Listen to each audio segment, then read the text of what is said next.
Hello and welcome to Section 2, Backpropagation and Theano for the Rescue.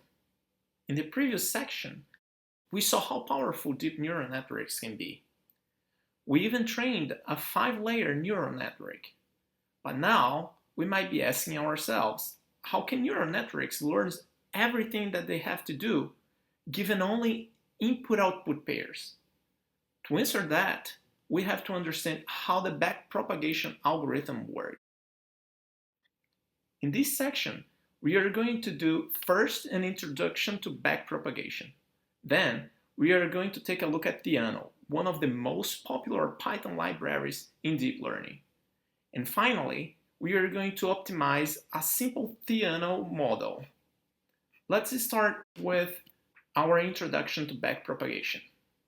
In this video, we will look how neural networks are trained and present a neural network class scaffold with Python. Let's just start defining a 3-layer network here, where x0 is the input data. Imagine the image pixels that we saw in the previous example, and the output of each layer goes into the next layer as the new input, till we get our final output y. This function f, g, and h of each layer is the layer nonlinearity. Do you remember the value that we used in the code? So yes, exactly.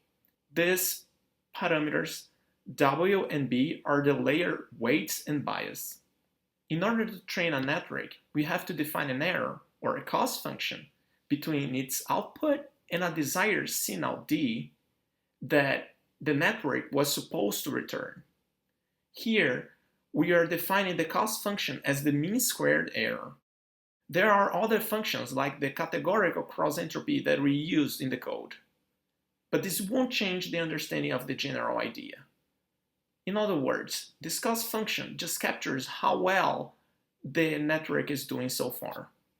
To train a neural network, we change its weights in the contrary direction of the gradient of the cost function.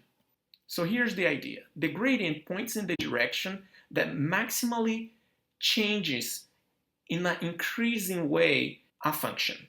Thus, a small change in the weights will bring some desired changes in the output. Now, let us pay attention to the terms of the gradient of L, the cost function, with respect to W3 and W2. Notice how part of the gradient of the upper layer, Wt, appears here in the gradient for W2. See the comparison? So yeah, this is why we say that the upper layer backpropagates error gradients down the architecture. The same thing will happen between W2 and W1. So here in the bottom, we have the general equation of the backpropagated error between two layers. Here's the equation. Now, let us check out a skeleton layer for a neural network class written in Python. There are 3 main methods to be defined.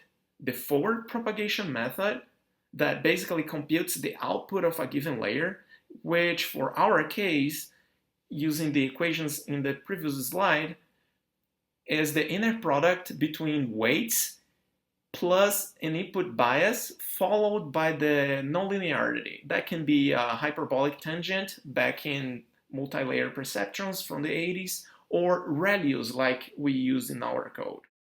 All these operations could be implemented in NumPy, for instance. There is the backpropagation method that gets the input and the gradients coming from the layer above. This implements the general equation that we mentioned in the bottom of the previous slide. And here, finally, we have the update method that uses the gradients to adapt the layer weights and bias. See how we are using the gradients that we calculated through backpropagation to do the adaptation. Those are exactly the equations that we mentioned before. This learning rate here is usually a small constant between 0 and 1. Usually 0.01 or 0.001. It's usually a really small number. So yeah, In this video, we introduced the backpropagation algorithm and saw how it may look like in a pure Python implementation.